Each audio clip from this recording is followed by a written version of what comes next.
I'm Steve Morgan, founder of Cybersecurity Ventures and editor-in-chief at Cybercrime Magazine. I'm here today with Seemant Sehgal, founder and CEO at BreachLock, developers of a world-class award-winning penetration testing as a service platform. To learn more about our sponsor, BreachLock, visit breachlock.com. Seemant, welcome. Great to have you back on with us. Happy to be here, Steve. Seemant, I want to talk to you about cyber attacks on the supply chain. This is a growing concern for CISOs and security leaders. It's been coming up a lot in conversations. Talk to us about suppliers, partners, customers, the cyber threat they pose, as opposed to, say, hackers, cyber criminals who we're more often focused on here. Yeah, that's a good one, Steve. And if you look at the word supply chain, the more you think about it, the more you'd be worried because where can you stop? Now, we are having a conversation and there's software, there's hardware, there's ISPs, there's a supplier involved. Who knows where the threat is sitting? So I think the first aspect of this conversation has to be around how does one define, the supply chain and how far do you want to go with it? And that makes this problem extremely complex. I mean, there have been approaches that the industry has introduced in terms of third-party vendor assessments or vendor assessments or vendor risk matrices. The more I look at it, I only start to believe that we're only scratching the surface of it because when I think about software, there's multiple layers. There's GitHub, there's Git repositories, there are libraries, open source that everybody's using. So it's a very big challenge, and I think the next 5 to 10 years, you're going to see a lot of bad news coming our way from a supply chain perspective, but also a lot of solutions that would come to the rescue. Seemant, you and I have talked a lot about pen testing, different aspects of it, but not shadow pen testing. And that's really what I wanted to ask you about today. What is that? How does it address the supply chain? Well, that's a funny one, Steve, the second one. The first one is easy. So shadow pen testing is something that you do to replicate an attack, right, in a simulated environment, meaning it is on a system, but you do it in a controlled fashion, right, as if a hacker would. So that's what shadow pen testing is.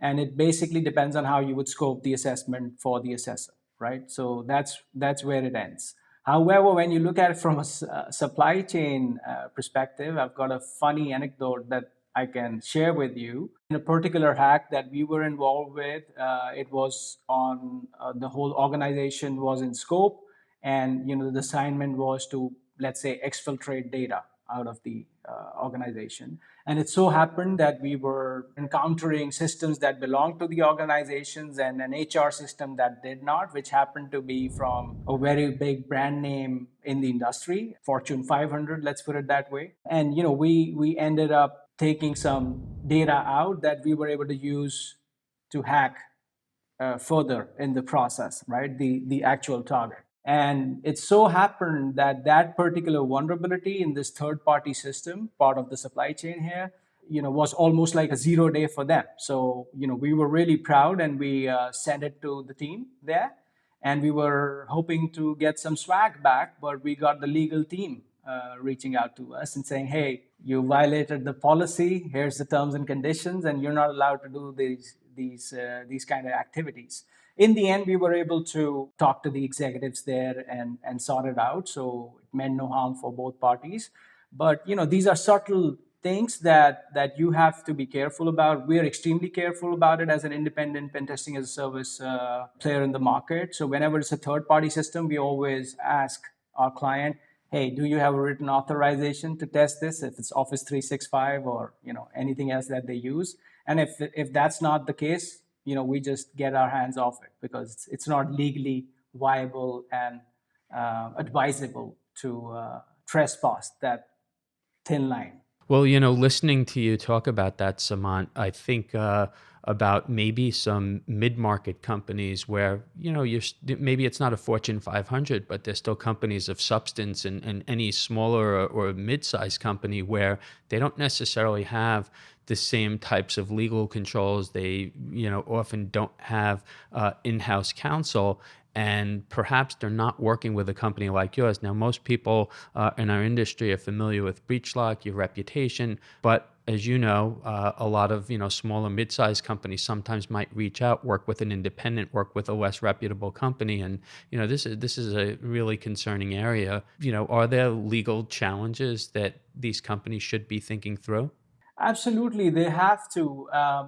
For once, you could put in your policy in terms of what are the boundaries. If you're building a software yourself, and more importantly, Steve, I think it's very important for these the smaller organizations to make it clear what is the right channel, how a third party can reach out to them in case such a flaw comes to light, right?